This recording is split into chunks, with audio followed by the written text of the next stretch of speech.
Hello everyone. So today we shall be discussing one of very hot topics, and which is about the national emblem of India.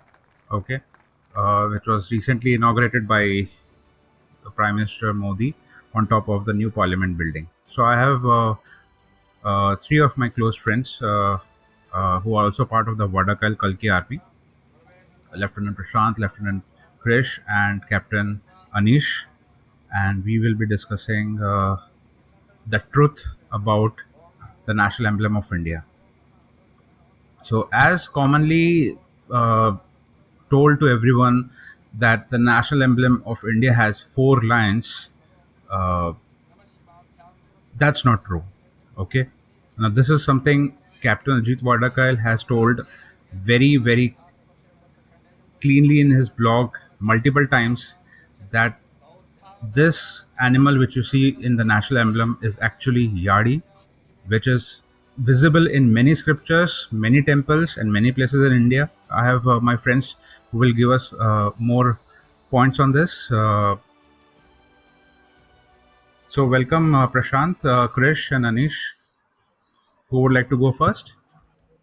Uh, yes, General Saab, I would like to first by reading one of the transcripts from Captain's blog site, right?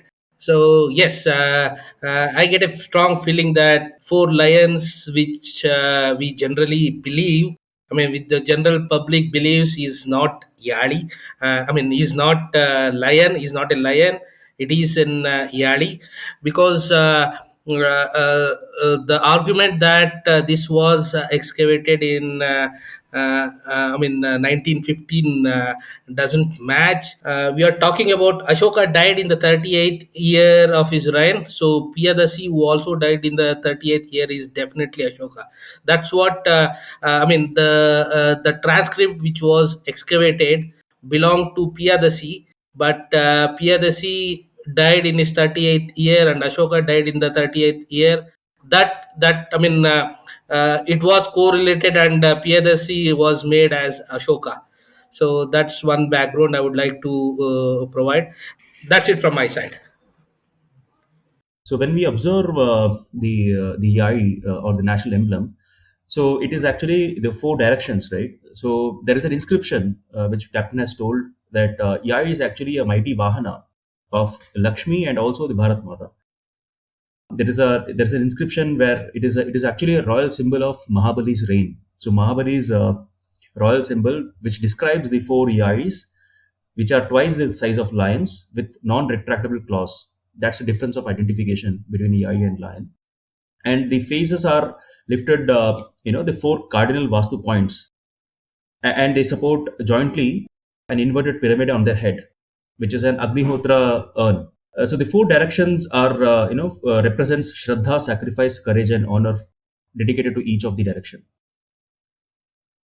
There is also a Dharma Chakra. If you observe the 24 spokes, which is there, which is like described as dedicated to Buddhist, convert Ashoka wheel, but it is actually a real 24. It is called as Dharma Chakra. There are 24 names for each of these each of these within the wheel. There are spokes. Where there are 24 names for them. Each one associated with one name. Like Anuraga is love, Parakrama, Dhairya, Shanti, Mahanubhavata, Prasastva, Shraddha, ಅಪಿದಾನ ನಿಹಂಸಜ್ಞ ಆತ್ಮನಿಯಂತ್ರಣ ಆತ್ಮಹಾವನ ಸತ್ಯವಾದಿತ ಧಾರ್ಮಿಕತ್ವ ನ್ಯಾಯ anrashamsya. So the point here is this 24 is also associated with Gayatri mantra also, which has 24 syllables. So basically it is the first, the symbol is actually the first democracy symbol which was set up by Kerala Thia King Mahabali before he set out to Peru, uh, or Patala. So yeah, so there are a lot of things which are hidden truth. But if you observe carefully on these on the emblem, so there is a Ashwamedha horse and the Nandi bull also, each having a very significant position in our Sanatana Dharma. So I think if you observe that closely, it actually guides how to rule a nation. So it's a very great emblem. I mean, just looking at as a lion is actually.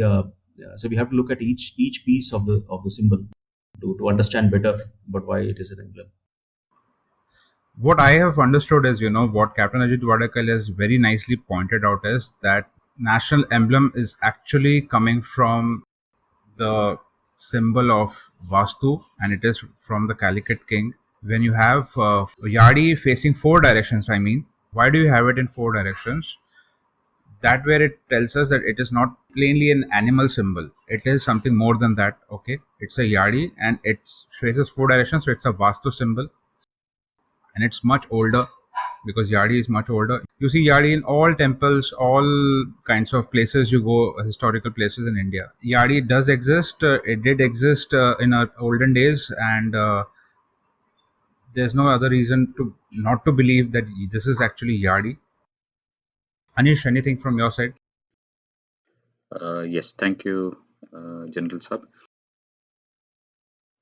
The most common confusion that's prevailing today is that our national emblem has four lines, when the truth is something completely different. The four animals that you see on the north, east, west, and south side of the emblem are not lions. They are an ancient Indian creature called Yali. So a Yali might look like a lion, but there's a difference. It's four times bigger than a lion. It has long fangs and it has claws that are always pointed outside. Usually, cats and tigers and lions have claws which can come in and go out when needed, but Yali's claws are always pointed outwards. That's a difference. So, this symbol, which is called India's national symbol, is attributed to King Ashoka, which is completely untrue. This symbol has existed long, long before that, thousands of years before that.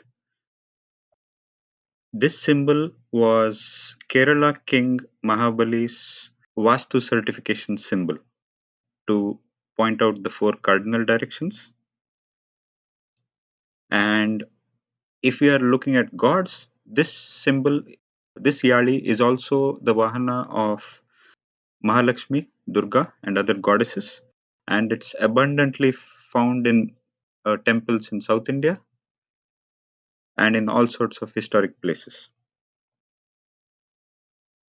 Talking about how this was attributed to Ashoka, back in 1800s, there used to be a British citizen working in the mint in Banaras and Calcutta. His name was James Prinsep, and he was interested in transcribing Brahmi text to English. One day he found a carving which mentioned a king called uh, Devanam Priya Piyadasi, who was aged 38 when he died, and he attributed this king to an imaginary king called Ashoka. Now, there is a very vested purpose here. Okay, Ashoka did not exist. This was made up, and his details were attributed to a king called Priyadasi, and all sorts of bad things, morally and ethically, were associated with Ashoka for killing all his brothers to gain the throne and committing untold amounts of war crimes to enemy citizens because he was a Hindu. And one day he comes across Buddhist teachings and gives up bad Hinduism for good Buddhism. So this has been the agenda for attributing our royal emblem to Ashoka. It's a shame. It's a shame that we don't know this today. And Captain Ajit Vadakail has written this more than 5 years ago. If we go look at the timestamp of his blogs, we are not cooking this up today. Thank you. Yeah, I would like to repeat for everyone once again. The four lions on the national emblem are not lions; they are yadis. Yadis you can find in many temples. It's the Vahana of Durga, and it's a very old symbol. When we relate it to Calicut King, when we relate it to Narsimha, Mahabali, it goes way beyond 7 to 8, 12,000 years. And this animal did exist. You can even see it in, I think, in places like Cambodia temples and all. It does exist. You can Google it. You will find a lot of images in many places, in many Buddhist temples also. Okay, so that's what Krish and Anish were referring, how it's been used, and it's kind of borrowed from us and being used freely.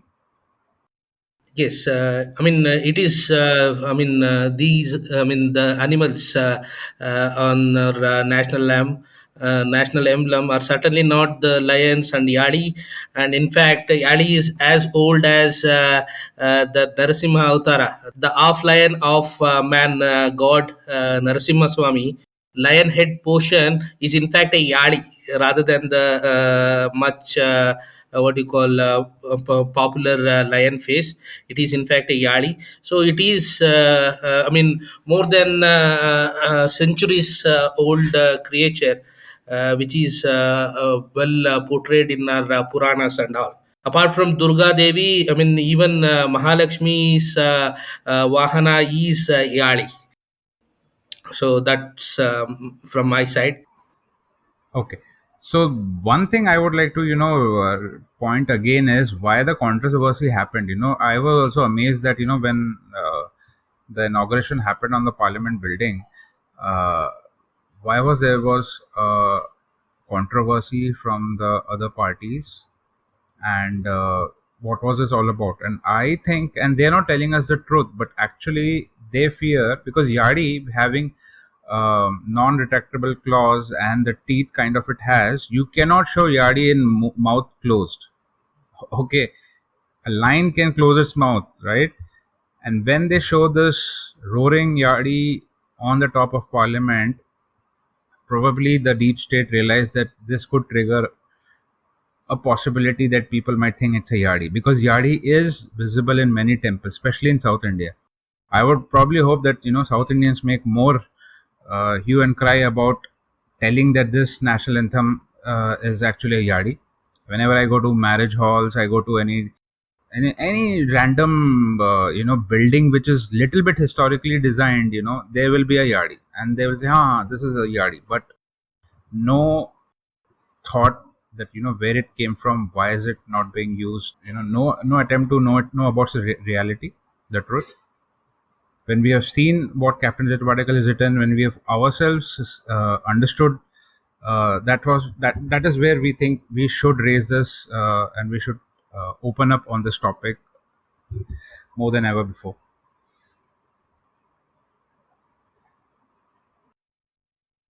Okay.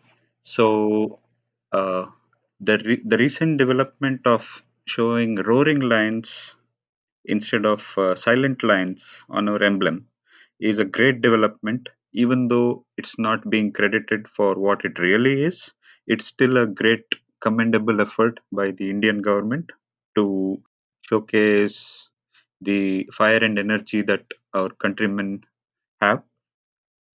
While this being said, it's also a fact that the truth must prevail, and the real origins of our emblem must be known by the people of India. And this conversation should let the ball rolling in that direction. Thank you all for listening.